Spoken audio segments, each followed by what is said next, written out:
और मुझे लगता है कि इस एक्ट में जो प्रावधान किए गए हैं अवेयरनेस के लिए, जागरूकता के लिए, उससे निश्चित रूप से लोग जागरूक होंगे।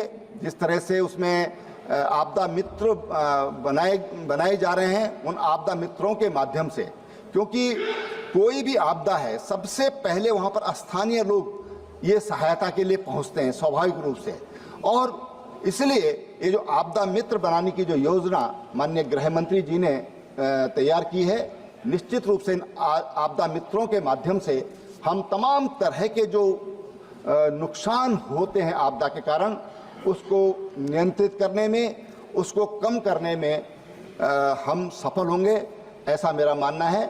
और मैं इसके साथ अपनी बात समाप्त करता हूं और आपका बहुत बहुत धन्यवाद करता हूं।